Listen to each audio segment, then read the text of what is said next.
Hey, what's up, Six Spider Freaks? So today I'm going to be talking about how to convince your mom, your dad, your grandma, your brother, your significant other, your roommate on why it's a good idea to get a tarantula and some of the arguments for actually having a pet tarantula. So let's get into it.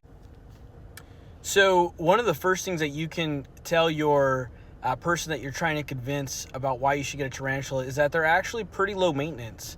Tarantulas, especially beginner tarantulas, can be pretty independent critters. I mean, they don't require a lot of things. Maybe a little bit of substrate, maybe a log to kind of hide under, and some water and food. And the nice thing is that you don't have to feed them every day. You could actually maybe feed them once a week or once every other week. So the cost would be pretty low to maintain them. And unlike snakes and reptiles, they don't need any special lights. If anything, they actually don't like that. So they're super low maintenance and there's not a lot that you have to do. And then another thing you could add too is that you don't actually have to handle the tarantula. Tarantulas aren't like dogs and cats, and they don't need any kind of special love and interaction. Actually, they prefer to be left alone. A lot of times when you see people handling tarantulas, it's for educational purposes or for clout chasing, but usually I would like to think that they're trying to show you that the animal itself is not dangerous. Speaking of not dangerous, there has not been any recorded deaths from a tarantula bite ever, which is actually a pretty good thing considered that these spiders are pretty big and can look a little intimidating.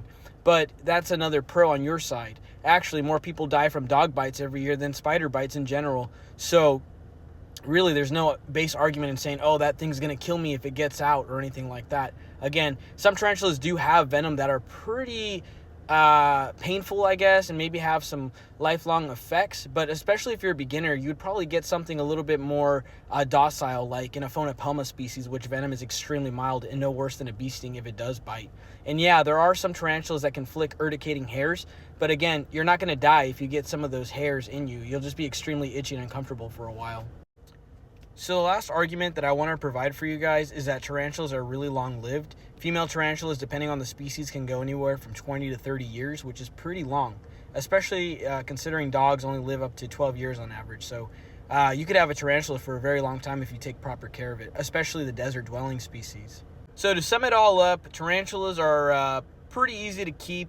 They're not dangerous in terms of like life-threatening, and they can live a long time. So I think they make excellent pets, especially the more docile beginner species like the Brachypelmas, the Phonopelmas, the Grammostolas, because they're not going to be too aggressive.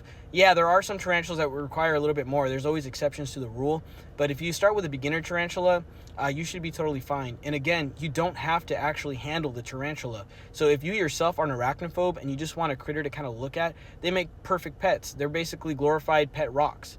So I hope this video was able to help you guys, and hopefully you can convince your mom, your dad, or whoever to allow you to get a tarantula so you can be part of this really awesome hobby. So hope you guys are having a good day, and take care.